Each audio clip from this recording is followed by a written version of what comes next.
do some justice for Ms. Miguel, let me just ask you more broadly, Mr. Schroeder, have you ever been told to change estimates to reduce payouts? Is it fair to say then that Allstate's priority in your experience was not getting the best possible award for their clients, it was in protecting their bottom line? When the winds of Helen roared through George's heart, they tore down walls, but not the will of one woman to fight. Her home was shattered, a tree through the roof, memories drowned in rain. Allstate promised help, but sent delay, doubt, and disdain. An adjuster arrived, honest and brave. He saw the wreck and the ruin, the life she'd saved. But truth has a cost. He was silenced, replaced, for daring to write what the storm had erased. $46,000 for a home worth nearly $500,000, a cruel arithmetic drawn by corporate hand. Two men would testify, voices shaking but strong. We were told to change numbers, to right what was wrong. In the halls of Congress, the story unfurled, not one woman's loss, but a mirror of the world, where profit stood tall and justice was delayed, and those who ensured hope instead betrayed. Thank you very much, Mr. Vitale. Thanks to all of the witnesses. We'll now have some rounds of questioning. I will start, and let me start with you, Ms. Miguel. So it's September 27th, 2024, Hurricane Helen hits Georgia, hits your home, causing very significant damage. I think we've got a picture of some of the damage here. Let's have a look. Does this look pretty familiar to you? It does. It looks pretty severe. I mean, that's a massive tree right there in the front part of your home, and you're an Allstate policyholder. Is that correct? Correct. And Allstate sends out an adjuster. You said pretty quickly, just a moment ago. Is that about correct? 3 weeks after? Oh well, that's not very quick. Okay, 3 weeks after.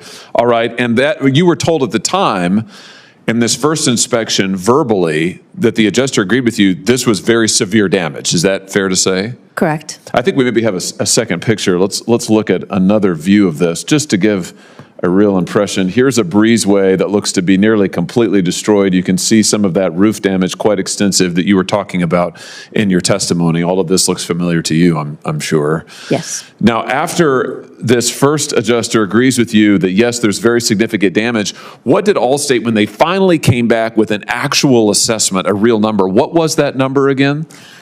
$46,000. $46,000. So you went to considerable expense on your own. You hired your own independent adjuster to come back out and do all of this over again. And that person, looking at all of this evidence, that person found that the damage was in the neighborhood of what? I'm sorry, can you repeat the question? Yeah, how your independent adjuster, how much did that person estimate the damage was? $497,000. $497,000. Allstate offered you 40, basically. Correct.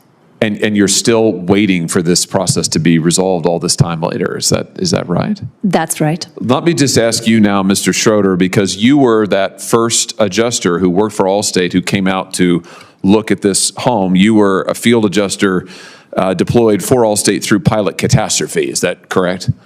Yeah, that's correct. And you were the first one to inspect Ms. Miguel's home after the hurricane. Is that right? Yeah. And you went in person, I think. Is that correct? Yes.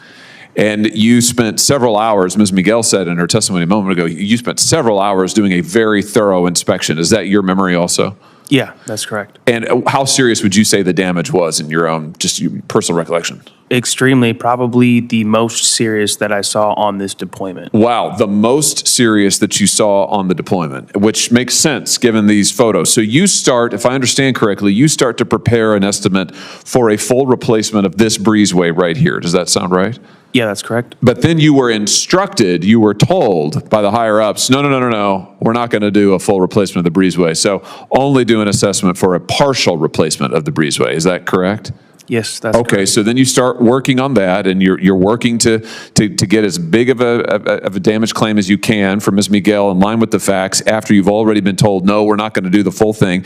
And then before you can even complete your work, you're taken off the case. Is that right? Yes. Why do you think that happened? I was told it was due to time I was taking too long, but I don't believe that is the case. I think that Allstate saw from this and my recently prior estimates of being very thorough and complete and going back and forth with reviewers on coverage, that it was going to be a higher estimate, and it would be more cost-effective to reassign it to an adjuster that would listen better. Yeah, an adjuster who would lowball the policyholder, really. I mean, that's what we're talking about. You're removed from the case. It took 3 weeks to send you out to begin with, and then all of a sudden, boom, you're removed once it looks like you're actually going to do some justice for Ms. Miguel. Let me just ask you more broadly, Mr. Schroeder, have you ever been told to change estimates to reduce payouts? Yeah, frequently. And when you've pushed back on this, if you've ever said no, what happens then? If I say no, then the claims typically get reassigned due to, they say, either lack of compliance or other reasons, like I'm taking too long. In your experience, was this kind of thing a one-off thing, or was this a pattern? This was definitely a pattern. Is it fair to say then that Allstate's priority in your experience was not getting the best possible award for their clients, it was in protecting their bottom line? Certainly in protecting their bottom line, yeah. Mr. Milliken, let me just come to you, because you were then yet another adjuster in this same case sent out to look at Ms. Miguel's property. You worked as a field adjuster for Allstate through pilot catastrophe for about 8 years. Do I have that right? At least 8 years, yes. Yeah. In that time, you have personally inspected hundreds of properties damaged after storms and disasters. Is that fair to say? Thousands. Thousands. And you're trained to determine the extent and cause of the damage and how much it costs to repair it. Is that fair to say? Yes, sir. All right. So let me just ask you about Ms. Miguel's claim. You were assigned to re-inspect her home. Is that right? Yes, sir. And you testified earlier that you went about that diligently. You could see that there was very extensive damage. That was your initial impression. Is that fair to say? Yes, sir. And you reviewed all of the reports. There was an engineer's report by this time. There was the public adjuster's report. You reviewed all of those things diligently. Is that fair to say? Yes, sir. When you submitted your report to Allstate recommending several $100,000 worth of payments to Ms. Miguel and her husband, what happened then? My estimate was rejected, and I was advised to alter it to a lower figure. So you were told to alter the estimate and to alter your findings as well? I was told to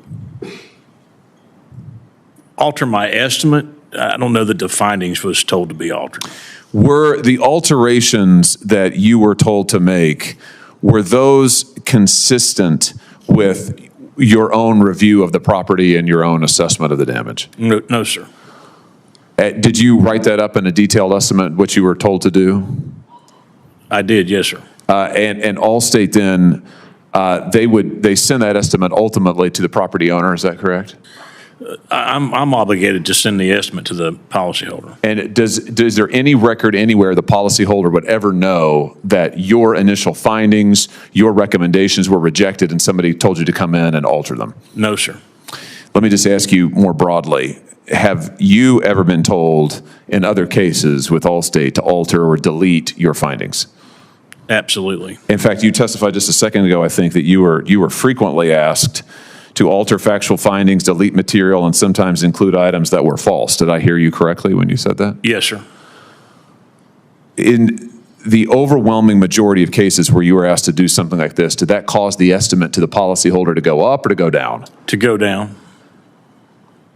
What is your assessment of what Allstate's ultimate goal here is? Is it to pay out the policy according to the terms of the policy to the best extent they can, or is it to protect their bottom line and to use you and your report as necessary to meet that end, to make sure they make as much money as possible? 100% to use me to enable them to make as much money as possible. And you would say that this is a pattern. This isn't just something that happened one time like in Ms. Miguel's case. You've been doing this for a long time, and you've observed this to be a pattern with Allstate and in the industry.